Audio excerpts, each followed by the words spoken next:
I'm honored to appear before this committee as it studies Bill C-45 Cannabis Act.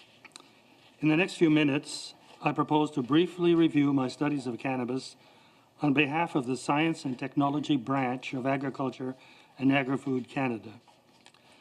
I began my employment with Agriculture Canada in 1969 as an agricultural crop scientist. For almost half a century now, one of my specialties has been the cannabis plant, the species known as Cannabis sativa. This includes two basic classes of plants, plants with very low amounts of the intoxicating chemical tetrahydrocannabinol, known as THC, are grown either for fiber from the stems or for their edible oil seed and are collectively known as hemp.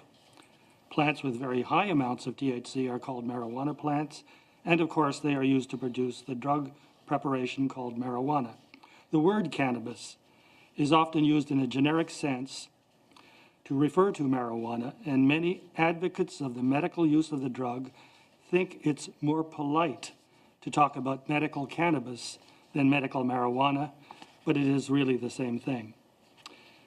During my career, I have authored about 400 scientific reports, including 15 books. My latest book is a review in reasonably simple language of all aspects of cannabis science. This is available online in the Federal Science Library. By the late 1960s, society had become polarized about the wisdom of marijuana prohibition, and the Parliament of Canada established the Ledane Commission of Inquiry into the Non-Medical Use of Drugs with a particular mandate to assess marijuana. In 1970, I was seconded half-time to provide botanical advice on cannabis to the Commission and to prepare an extensive report on its agricultural aspects. I want to acknowledge the tremendous support over the last several decades by Health Canada, which financially supported numerous of my studies on cannabis. In 1970, Health and Welfare Canada, subsequently divided in part into Health Canada, established a long-term joint, excuse that, program of research with AAFC into cannabis to be conducted by me in association with chemists at Health Canada. The goal of these studies was to obtain basic scientific knowledge in order to base legislation on a sound footing.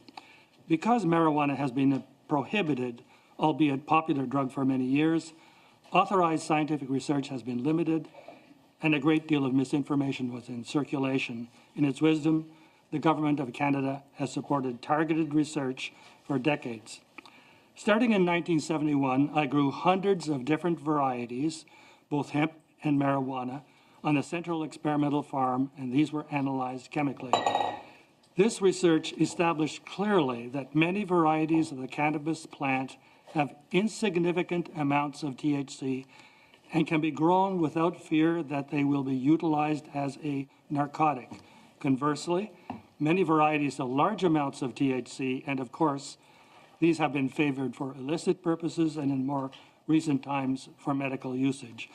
I propose that low THC varieties with less than 0.3% THC be defined as a class of plants that can be considered for legal cultivation. Because their THC is too low to merit concern, to my great satisfaction, this criterion has been employed in numerous countries, including Canada, as the basis for allowing hemp cultivars to be grown. In 1997, after about 60 years of prohibition, Bill C-8, the Controlled Drugs and Substances Act, was amended, allowing Canadian farmers to grow hemp. Prior to the re-legalization of hemp cultivation, the rationale for Agriculture Canada's participation in cannabis research was to assist the Government of Canada, particularly Health Canada and Justice Canada, in conducting research on the harmfulness and control of cannabis. With the resumption of hemp cultivation, a mandate was added to assist the expanding hemp industry to develop, supported by both Agriculture Canada and Health Canada. Several contracts between Health Canada and the private sector supported hemp-oriented research that I conducted.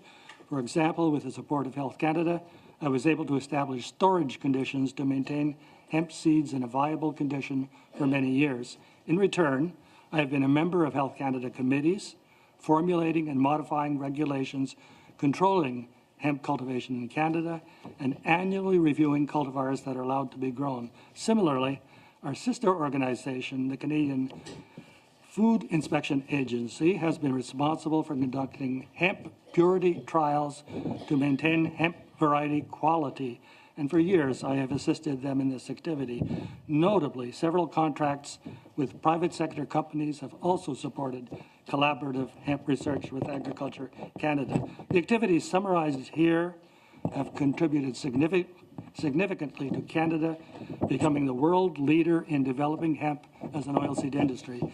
In 2001, the Marijuana Medical Access Regulations provided medical marijuana to Canadians. The main way patients could obtain medical marijuana was to purchase dried material from a private company, Prairie Plant Systems, which had contracted with Health Canada.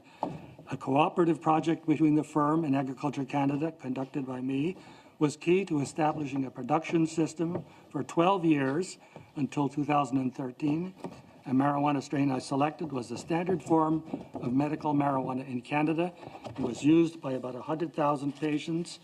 Until 2013, I was tasked with maintaining a reserve of seeds of this standard medical strain on behalf of Health Canada.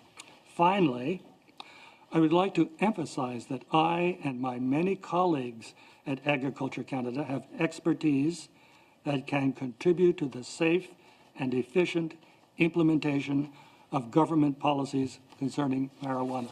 Thank you. Thank you very much. That